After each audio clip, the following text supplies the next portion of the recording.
Magandang hapon, Pilipinas, 4:28 ayon sa Philippine Standard Time. Kasama niyo si Harry Bayona at ito po ang Panahon TV Express. Mga kababayan, maulang panahon nga po ang ating nararanasan sa kalakhang bahagi ng ating bansa. Iyan po ay dahil sa patuloy na pagkilos ni Bagyong Odette sa loob ng Philippine Area of Responsibility. Kasabay nito, pinag-iibayo niya rin ang weather system na Southwest Monsoon o Hanging Habagat. And at this point, mahalagang malaman alin-alin nga bang bahagi ng ating bansa makararanas ng mga pag-ulan. Silipin po natin yan sa tulong ng Project NOAA ng DOST.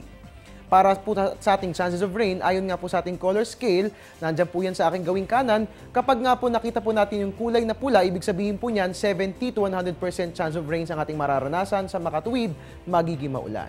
Nakikita nga po natin ang mapa ng ating bansa at mapapansin niyo po mga kababayan na dito nga po yan sa western section ng Luzon ay kulay pula po, particular po sa Region 1 at ganun din sa Region 3. Kulay pula din po ang nakikita natin dito yan sa Mindanao, particular po yan sa Caraga Region. At sinabi nga po natin mapula, ibig sabihin nga po niyan, 70 to 100% chance of rains ang mararanasan sa makatuwid, magiging maulan po. Diyan nga po sa mga nabanggit na lugar. Inaabisuhan po natin ang lahat ng ating mga kababayan na mag-ingat at patuloy na i-monitor ang lagay ng ating panahon.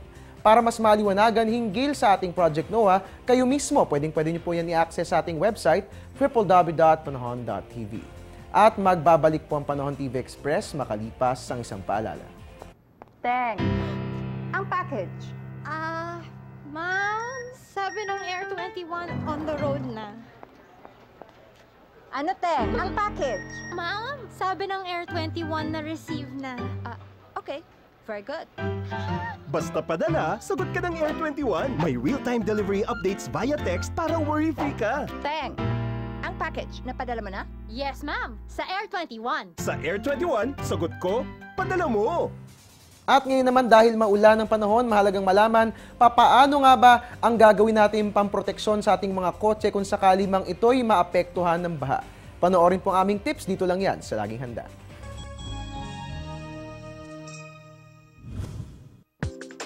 Mga dapat tandaan kung inabot ng baha ang inyong sasakyan. Tanggalin ang koneksyon ng negative cable ng baterya ng inyong sasakyan. Huwag paandarin ang sasakyan at iahon ito palayo sa lugar na lubog sa baha.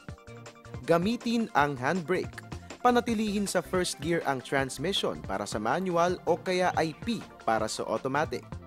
Kunan ng larawan ang loob at labas ng sasakyan. Patuyuin ang sasakyan sa loob ng 24 oras. Huwag paandarin ang sasakyan kung inabot ng baha ang dashboard nito. Suriin ang oil dipstick upang makita kung pinasok ng baha ang lubrication system. At ipatingin ang sasakyan sa isang profesional na mekaniko. Kaalaman at kahandaan, susi sa kaligtasan. Isang paalala mula sa Panahon TV. Ang programang ito ay hatid sa inyo ng Air 21. Sagot ko, padala mo!